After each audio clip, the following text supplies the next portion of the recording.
누군가를 사랑하면 그 사랑이 상대방에게 전달되기를 원합니다. 근데 막상 그 사랑을 표현하는 일에 용기를 못 낼 때가 많이 있습니다.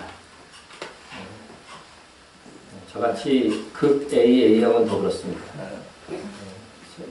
저는 이렇게 친해진 사람들한테는 아주 이렇게 서슴없이 대하지만 아주 특별히 처음 만나는 사람들이라든가 이렇게 무슨 사랑한다고 고백하는 이 일들에 대해서는요, 참 체질적으로 잘 안 돼요. 근데 서양 사람들은, 이 한국 사람들이 사랑하는데 사랑을 고백하지 못해서 막 이렇게 애달파하는 것을 이해할 수 없다. 그건 있을 수 없는 일처럼 마치 이야기하는 것들을 이렇게 듣게 됩니다.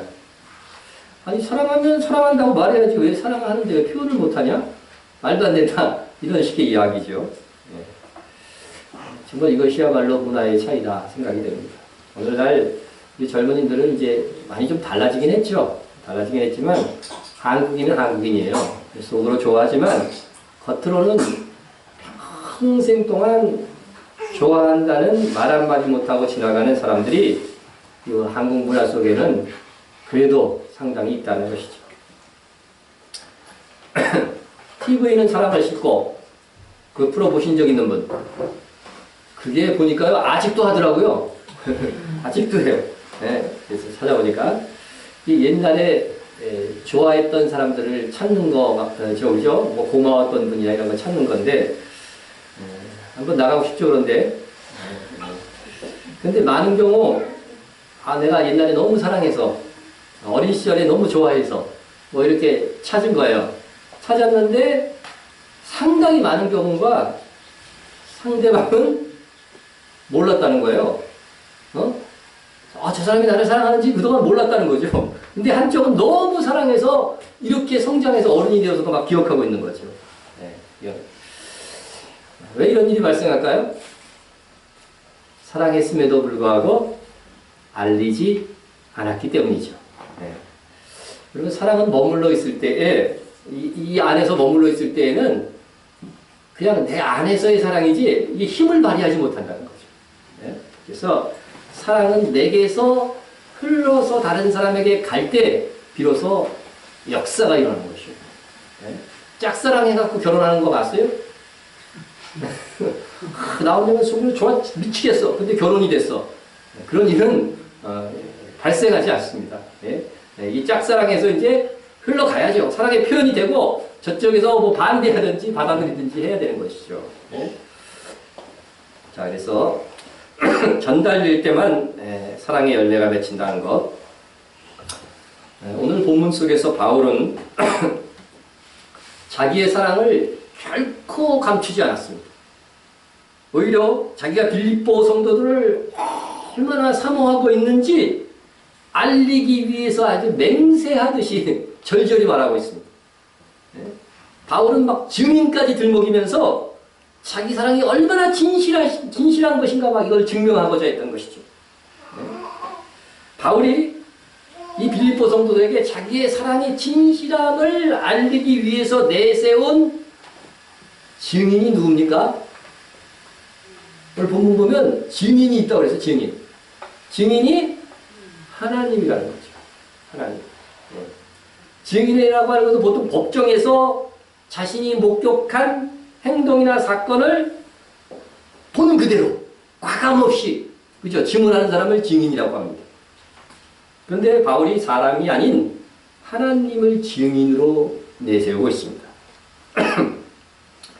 그럼 뭐 때문에 그래요? 하나님만큼 신실한 증인이 없기 때문에 그렇습니다. 그런데 우리가 우리의 이 신실성, 이걸 증명하기 위해서 하나님을 동원한다고 한다면 왠지 좀 하나님을 경망스럽게 취급하는 것이 아닌가 하는 생각이 들기도 합니다. 근데 바울이 하나님을 증인으로 내세웠다고 해서 이것을 비난하는 사람은 없다는 거죠. 이는 적어도 하나님을 증인으로 내세우기 위해서는 상당한 수준의 검증된 신앙인이어야 한다는 것입니다. 빌립보 성도들이 바울이 하나님을 가장 소중한 분으로 여긴다고 하는 거, 이거는 분명히 다 알고 있는 사실입니다. 예? 이거 하나님을 위해서는 목숨까지도 바치는 그런 사도다. 그럴 사도다. 그거 다 인정합니다. 그런 바울이 하나님을 증인으로 거론하면서 말한다면 이보다 신빙성 있는 말은 없다는 것이죠. 그럼 바울이 왜 하나님의 이름까지 동원하면서 그 자기의 사랑을 증명하려고 한 것일까? 네? 내가 예수 그리스도의 심장으로 너희 무리를 어떻게 사모하고 있는지 그걸 보여주기 위함이라는 거죠. 네? 바울은 자신의 사랑을 어떤 일이 있어도 사랑하는 상대에게 느껴지도록 하기 위해서 열과 성의를 다하고자 지금 애쓰고 있어요. 이 바울이 사랑하면 사랑하는 것이지 그걸 구차하게 그렇게 상대방에게 알리려고 하는가? 그렇게 생각할 수 있잖아요. 예? 우리도 이렇게 얘기하다 보면은 그러잖아요. 내가 너를 얼마나 생각하는지 아니? 막 이렇게 얘기하는 사람들 있죠. 예? 내가 너를 평상시에 얼마나 기도해주고 있는지 아냐? 뭐 이렇게 얘기하는 사람들 있잖아요. 예? 근데 그렇게 한두 번 듣다 보면은요, 그게 조금 공치사 같고, 또 좀 그렇게 또 들릴 수 있는 것이라고 하는 것이죠. 그런데 바울의 생각이 다른 거죠. 예? 예, 바로 상대방이 자신의 뜨거운 사랑을 느낄 수 있을 때에 하나님의 사랑이 어떠함을 체험적으로 알 수 있기 때문에 자기의 사랑을 증명하려고 했다는 것입니다. 그래서 바울은요, 예? 내가 너희를 얼마나 사랑하고 사모하는지 아느냐? 이렇게 말한 게 아니에요. 이렇게 말했다면 약간 공치사 같기도 하다는 거죠. 이렇게 말한 것이 아니에요. 바울은 어떻게 말했냐면 내가 무슨 심장으로? 예수 그리스도의 심장으로 너희 무리를 어떻게 사모하는지. 예. 바울이 말하고자 한 사랑은요, 자기 속에서 우러나온 사랑이 아니었다는 거예요. 그리스도의 심장으로 사랑한 것이라고 하는 겁니다. 바울이 증명하고자 했던 것은 자기의 인간적인 사랑이 아니었습니다. 자신을 통해서 일어났던 자기 안에서 일어났던 혁명적인 그리스도의 사랑을 증명해 내고자 한 것이죠. 내가 너희를 사랑하는 것, 내가 너희를 위해서 매일같이 기도하는 것, 이것은 나의 힘이 아니다. 내가 그리스도의 심장을 갖고 있기 때문에 그 그리스도의 사랑과 그 그리스도의 정신을 본받아서 내가 너희를 사랑하는 것 뿐이다. 이렇게 말한 거죠. 바울은 자신의 사랑을 증명함으로써 그리스도의 이 사랑의 존귀함과 절대성을 증명하려고 했어요. 그래서 그의 사랑이 그리스도의 심장에서 나왔다. 바울의 심장이 아니고요. 그리스도의 심장이라는 거죠. 여러분들은 심장 이식 수술에 대해서 알고 있을 것입니다.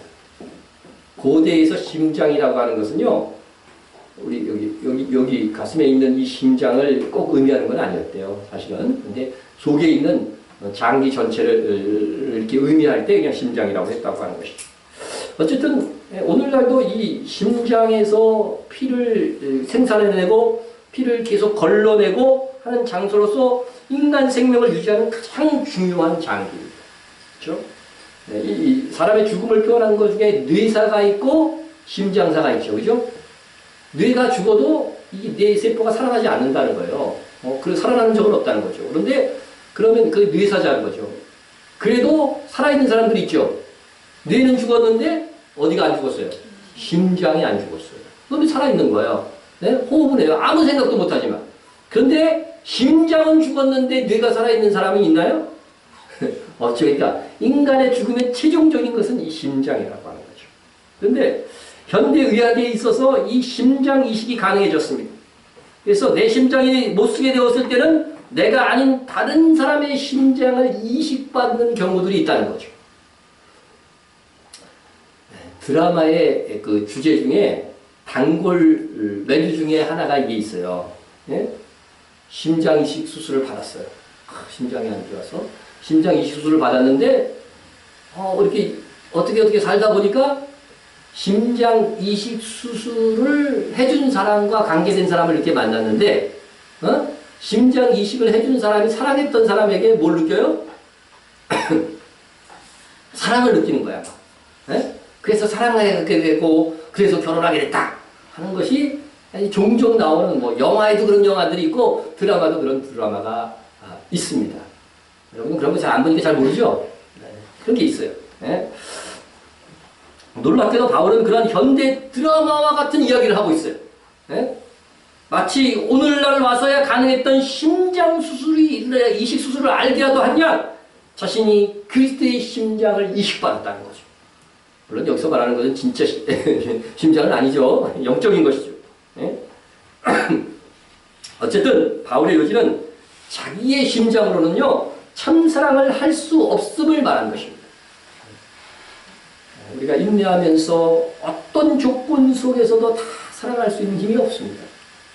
우리는 누군가를 이렇게 사랑하려고 한다면요 사랑의 그 상대방에 뭐가 보이냐면요 어느 시점에서는 호물이 쫙 들어요. 그죠? 콩깍지가 벗겨진다 그러죠?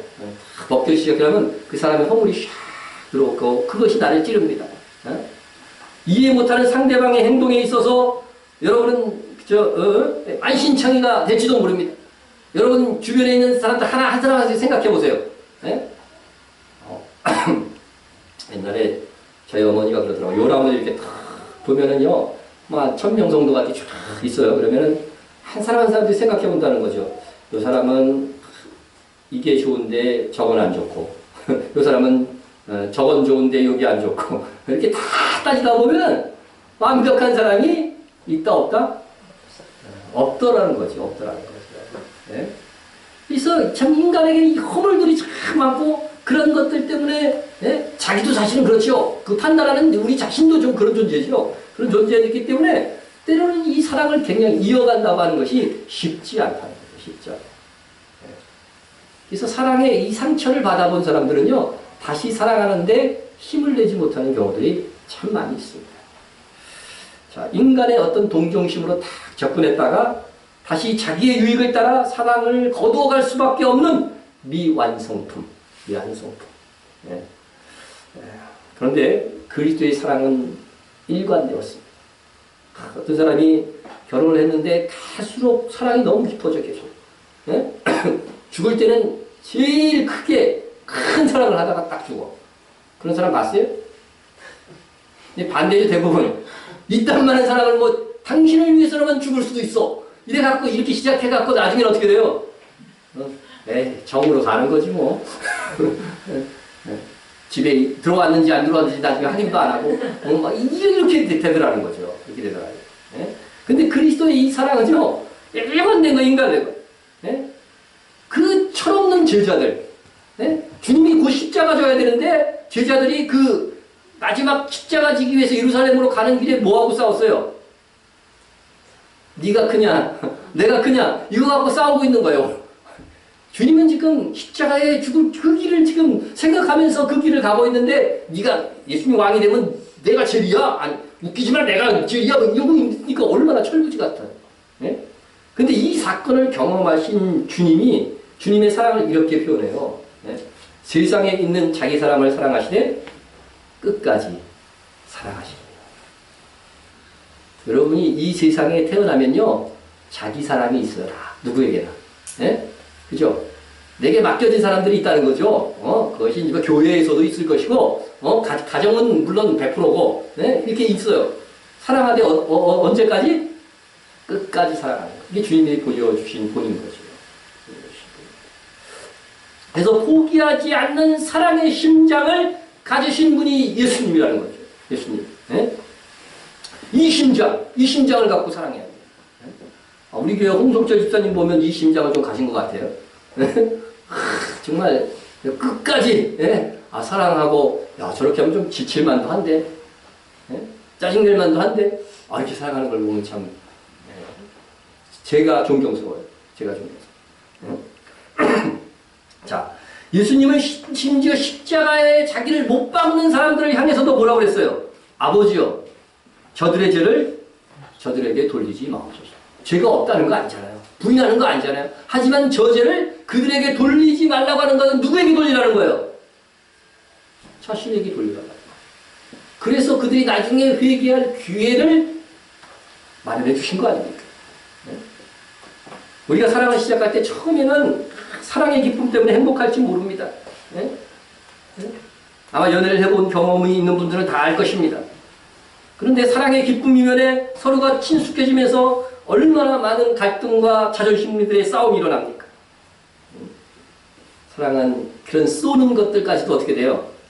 껴안는 거죠. 네, 껴안는 거. 껴안고 나면 그게 참 행복한 건데 그 껴안기가 참 힘이 든 거죠. 힘이 든 거죠.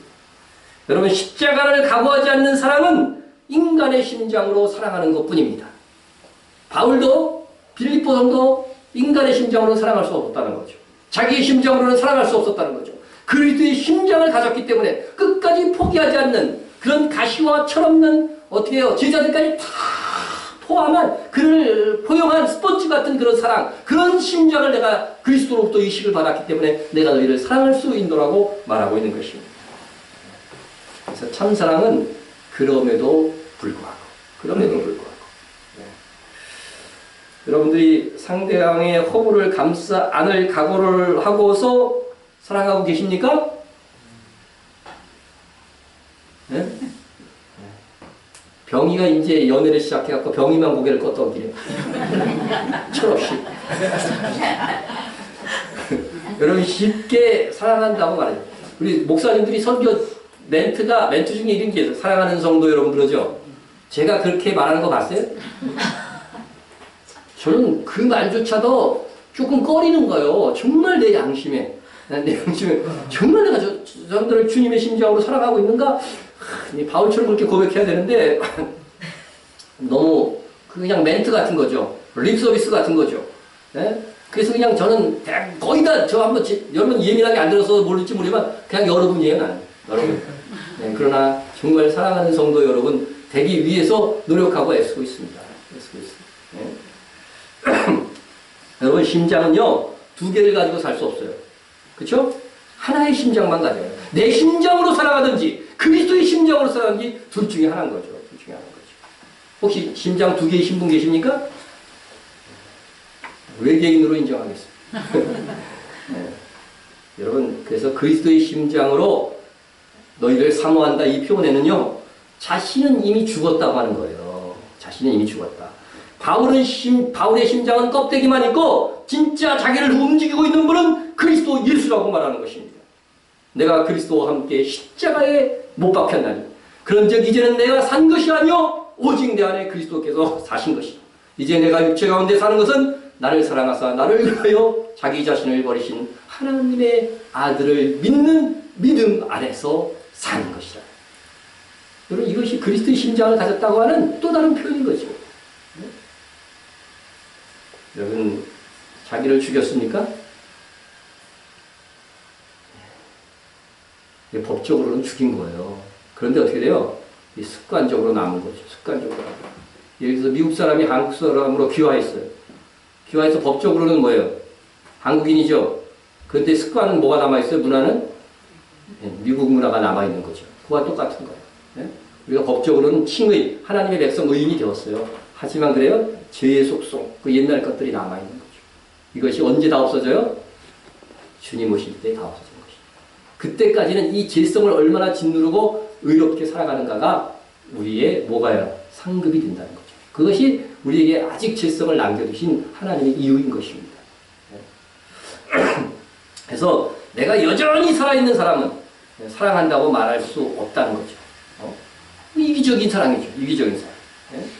그래서 바울이 그리스도의 심장으로 사랑한다는 것을 하나님의 증인으로 내세울 정도로 여러분 자신만만했다. 그것을 주목하십시오. 그것은 하나님의 증인으로 내셨다는 것은 무슨 의미인지 아세요? 하나님이 봤다는 거예요. 하나님이 잘한다는 거예요. 왜냐하면 바울이 그 빌립보 성도들을 위해서 기도했거든요. 네? 하나님이 다 들으셨거든요. 이거 영적으로 보면 하나님보다 더 확실한 증인이 어디 없다는 거죠. 네? 그래서 하나님을 증인으로 내세우게 된 것입니다. 자, 빌립보 성도는 그렇게 정말 바울의 기도를 먹고 자라서 그래도 그들이 좀 모범적인 그런 교회가 된 것이죠. 그래서 정말 사랑하는 그 사람은요, 사랑하는 사람을 어떻게 해요? 위에서 매일 기도하기 때문에 누구나 하나님을 증인으로 모셔올 수 있다고 하는 사실입니다. 여러분 저 사랑하세요? 뭐 그 입모양만 하면 이거 소리로는 안 나옵니다.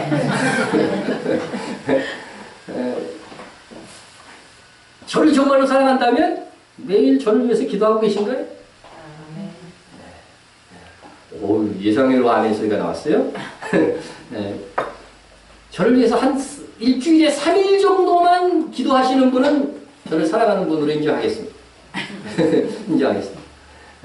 여러분 사랑하면 반드시 내 안에서 어떻게 사랑이 흘러나오죠. 어떤 모양으로도 흘러나옵니다. 그래서 사랑하는 사람들이 잘 되게 하기 위해서 내가 할 수 있는 최선의 것이 뭐겠어요? 내가 돕는 것보다 하나님이 도우시는 게 최고 아니에요. 그래서 그를 위해서 기도해 주는 것이 최고의 사랑의 표현이라고 하는 것이죠. 사랑의 표현. 바울은 이것을 잘했기 때문에 정말 하나님을 증인으로 이렇게 모셔올 수 있는 자격을 얻은 것입니다. 자격을 얻은 것입니다. 그래서 우리도 이 정도가 되면 하나님을 증인으로 내세울 수가 있어요. 그래서 우리도 어느 날인가는 바울처럼 말할 수 있어야 될 것입니다. 제가 교회를 사랑하는 마음, 하나님 아시죠? 하나님이 제 증인입니다. 네?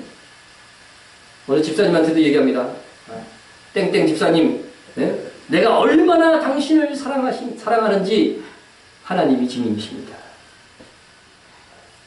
옆 사람도 그렇게 말할 수 있겠습니까? 그렇게 말할 수 있도록, 그죠? 정말 마음을 쓰고 기도해주고 그렇게 해야 되는 것이죠. 그래서 이렇게 정말 이런 말들이 진실로 오갈 수 있다고 한다면 우리의 삶이 얼마나 풍요로워질까? 한편 우리는 하나님께서 우리가 행한 모든 일과 마음의 증인이라고 하는 이 사실들을 그래서 꼭 기억해야 돼요. 그래서 우리가 은밀히 행한 모든 것까지 아시는 분은 하나님밖에 없다는 거죠. 그래서 하나님을 증인으로 불러올 수 있을 정도로 자신 있는 나의 생활, 나의 사랑의 표현, 그런 것들이 있어야 될 것입니다.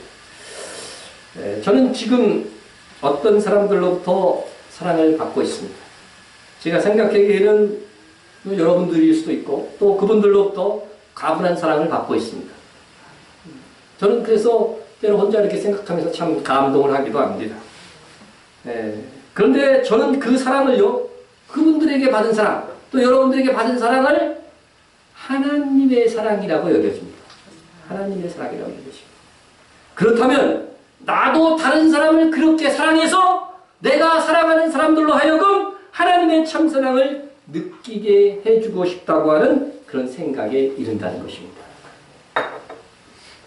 여러분, 이와 같이 사랑을 받고 사랑을 함으로써 하나님의 나라는 번져가는 것입니다. 그래서 바울이 자신의 사랑함을 빌립보 성도들에게 그래서 간절히 알기를 원했던 것입니다. 여러분, 사랑을 알지 못하는 사람은요, 사랑하지 못합니다.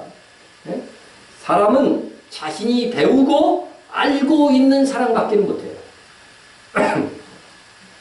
어떤 청년이 결혼을 했어요. 잠에서 이제 두 청년이 똑같은 환경 속에서 똑같은 날짜에 결혼했다고 생각해 보세요. 근데 잠에서 딱 한 청년이 깨어서 이제 신혼생활이 시작된 거죠. 딱 깨서 일어나자마자 이불을 탁 해서 얹습니다. 왜 그럴까요? 남자가 이불을 탁 해서 얹었어요. 그것은 그 아버지가 항상 자고 일어나면 그 어머니가 되는 게 아니고 아버지가 이불을 개서 자기가 된 이불 정도는 이렇게 다 얹는 것을 늘 보아왔기 때문이라는 거죠. 네? 그런데 또 어떤 청년은 결혼해서 일어나자마자 이불을 개기는커녕 밥 줘, 양말 줘, 옷, 그죠? 소리를 지르며 출근하기에 바쁩니다. 그는 이불 개는 아버지의 모습을 본 적이 없기 때문에 그렇습니다.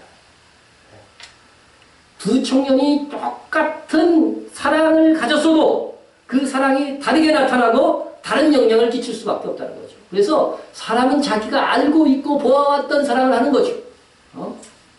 왜 그렇습니까? 사람은 배우고 알고 있는 사랑을 표출할 수밖에 없기 때문입니다. 그러므로 우리가 그리스도의 똑같이 심장을 가졌어도 그리스도의 사랑을 아는 만큼 그리고 그 사랑을 느낀 만큼 배운 만큼만 실천할 수 있다는 거예요. 실천할 수 있다. 그래서 오늘 또 한 가지 오늘 본문에서 깨달을 수 있는 것은 우리가 동일하게 그리스도를 믿었다고 우리가 가진 그리스도의 사랑이 동일한 깊이를 가지고 나타나는 것은 아니라고 하는 사실입니다. 그것은 바울의 기도를 통해서 알 수 있습니다. 바울은 자신이 가진 이 그리스도의 사랑의 풍요함을 빌립보 성도들도 갖기를 원했습니다. 그래서 바울은 이렇게 빌립보 성도들을 위해서 기도합니다. 내가 기도하노라. 너희 사랑을 지식과 모든 총명으로 점점 더 풍성하게 하사. 바울은 그의 기도를 통해서요. 사랑의 차이를 말하고 있어요. 그냥 사랑하는 것이 있고 풍성한 사랑이 있다고 하는 것입니다. 그래서 모든 사람들이 가진 사랑은 동일하지 않다는 것입니다. 똑같이 그리스도를 믿고 똑같이 이웃을 사랑해도 각 그리스도인에게 흘러나오고 있는 이 사랑의 정도는 다르다고 하는 것이죠. 우리가 잘 아는 요한복음 10장 10절 말씀. 내가 온 것은 양으로 생명을 얻게 하고 내가 온 것은 양으로 생명을 얻게 합니다. 이렇게 끝나도 상관이 없어요. 그죠 말씀이. 근데 생명을 얻게 하고 뭐예요? 더 풍성히 얻게 합니다. 여러분 생명도 구원받는 거 그냥 영원 구원받는 거로 끝나는 사람이 있다는 거죠. 그렇지만 정말 주님이 오신 목적은 뭐예요? 더 풍성한 생명을 얻는 그런 차원의 것이 있다고 하는 것이 그걸 위해서도 오신 거라는 거죠. 단순히 영원 구원이 끝이 아니라는 거예요. 왜 우리에게 왕같은 제사장의 사명을 주신 것입니까? 더 풍성한 영원한 날에서 더 풍성한 사람을 얻게 하시기 위함이라고 하는 거죠. 예수님 베드로에게 믿음이 적은 자여 왜 의심하였느냐? 베드로가 너 믿음 없어 그런 게 아니고 믿음이 적은 자예요. 믿음이 있긴 있는데 적다는 것이죠. 그 믿음이 큰 믿음도 있다는 것이죠. 그죠? 풍성한 믿음도 있다고 하는 것이죠. 그와 마찬가지로 사랑도 그 수준에 따라서 그냥 사랑과 더 풍성한 사랑이 있다고 하는 것입니다. 여러분들이 가진 사랑은 어떤 것인지 어느 정도의 수준에 이르러 있는지 여러분이 자기 자신에게 얼마만큼의 사랑의 점수를 매길 수 있는지 한번 스스로 점검해 보세요. 거룩한 묵상이 될 것입니다. 자, 우리가 주님 앞에 섰을 때에 우리의 심판받는 기준이 뭘까? 주님은 마태복음을 통해서 말씀하신 게 뭐냐면 열매로 그를 알리라. 열매로 그를 알리라. 그럼 열매하면 성경에 명백히 나타난 것은 뭐예요? 성령의 9가지 열매죠. 그 중에 첫 번째 열매가 뭐예요? 사랑이라는 것이죠.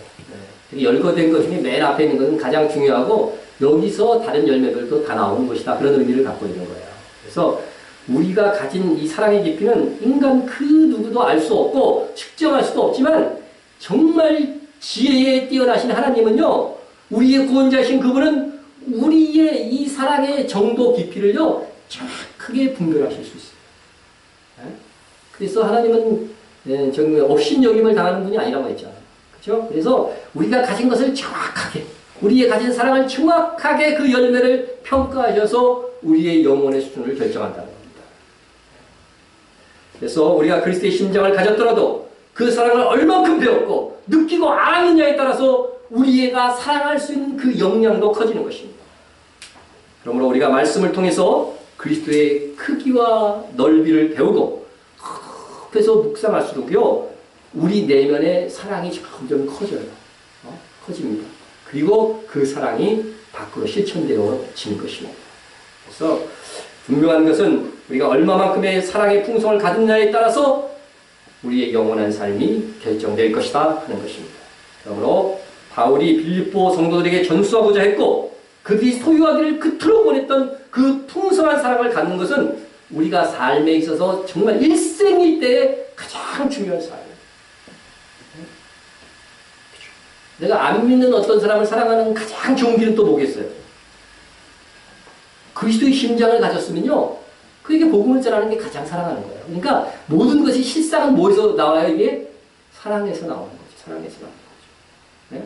같은 성도끼리라도 내가 저 사람을 가장 사랑하는 것은 저 사람이 어떻게 돼요? 말씀 안에서 진리 안에서 올바르고 건실하게 사는 것이 그가 가장 유익하게 되는 거잖아요. 그것을 위해서 도와주는 것. 그것으로 내 사랑이 나타날 수밖에 없다는 거죠. 네? 그래서 우리가 이 사랑의 이 크기를 일단은 키워야 되는데, 네? 그리스도의 사랑을 정말 얼마나 큰 사랑인지 정말 내 가슴에서 느껴야 되는데, 그것을 위해서 말씀하고 있는 것입니다. 네? 그게 뭐예요? 너희 사랑을 지식과 모든 총명으로 점점 풍성하게 하사. 그래서 풍성한 사랑이 되기 위해서는 뭐가 필요하다고요? 지식과 총명이 필요합니다. 여러분, 다음 기회에 말씀을 드리겠습니다. 그런데 오늘 말씀 속에서 우리가 교훈을 받아야 할 것은 첫째는 사랑은 어떻게 된다고요? 실천되어지고 상대방에게 전달되는 사랑까지 가야 된다는 거죠. 그렇지 않으면 내가 가진 사랑이 영향력을 미치지 못하는 거죠. 그래서 전달되는 사랑. 그리고 끝까지 사랑해야 된다는 거죠. 하나님께서 이 세상 사는 동안 내게 맡겨주신 지금 거의 지금 포기 상태에 있는 분도 여기 몇 분 있는 것 같아요. 그런데 다시 마음을 다잡으셔야 돼요. 끝까지. 내게 맡겨진 끝까지 사랑해요. 끝까지. 주님처럼. 그리고 그리스도의 사랑을 묵상하고 배워서 사랑의 능력을 향상해야 됩니다. 그것은 다음 시간에 더 깊이 어떻게 그리스도의 사랑이 얼마나 큰 것인지 그것에 대해서는 다음 시간에 더 풍성하게 다루도록 하겠습니다. 기도하겠습니다. 사랑의 하나님 아버지, 하나님은 사랑이라고 말씀하실 정도로 사랑의 하나님이십니다. 예수님도 이 땅에 오셔서 가르쳐 주시기를 내 계명은 서로 사랑하는 것이다. 너희가 서로 사랑하는 것이 내 계명이다. 내가 너희를 사랑한 것 같이 너희도 서로 사랑하라고 우리에게 말씀해 주셨습니다. 얼마나 하나님과 우리 주님께서 사랑을 강조하셨는지 모릅니다. 우리가 그 사랑을 갖고 복음을 전하게 도와주시고 그 사랑을 갖고 구제하게 도와주시고 그 사랑을 갖고 서로 도울 수 있고 선을 행할 수 있는 저희들 다 되게 하여 주옵소서. 우리에게 맡겨주신 사람들 끝까지 사랑할 수 있는 그리스도의 심장을 우리가 갖도록 역사하여 주옵소서. 예수님의 이름으로 기도드립니다. 아멘.